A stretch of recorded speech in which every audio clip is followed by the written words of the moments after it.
যারা আল্লাহর প্রতি ঈমান এনেছে, রাসূলের প্রতি ঈমান এনেছে, আল্লাহ এবং তার রাসূলের প্রতি ঈমান আনয়ন করার পর আল্লাহ এবং তার রাসূলের পথে জান এবং মাল দিয়ে সংগ্রাম করেছে, তারাই হচ্ছে সত্যবাদী মুমিন। যেই সমস্ত মুমিন বান্দা জান এবং মাল দিয়ে আল্লাহর পথে সংগ্রাম করেন, আল্লাহ সুবহানাহু ওয়া তাআলা বিনিময়ে তাদেরকে জান্নাতের ওয়াদা করেছেন।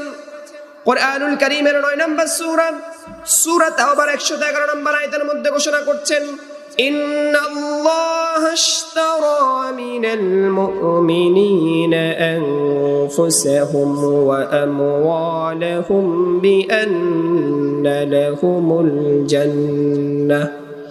রব্বুল আলামিন ঘোষণা করছেন, ইন্নাল্লাহা আশতারা, নিশ্চয় আল্লাহ ক্রয় করে নিয়েছেন, মিনাল মুমিনিনা, মুমিনদের থেকে, আনফুসাহুম ওয়া আমওয়ালাহুম, তাদের জান এবং মাল, বিআন্না লাহুমুল জান্নাহ, জান এবং মালের বিনিময়ে আল্লাহ সুবহানাহু ওয়া তাআলা তাদেরকে দান করবেন জান্নাত। অর্থাৎ যে সমস্ত মুমিনেরা আল্লাহর দরবারে নিজের জান এবং মাল বিক্রি করে দিতে পারবে, মহান রব্বুল ইজ্জত ওয়াল জালাল বিনিময়ে তাদেরকে জান্নাতের ওয়াদা দিয়েছে।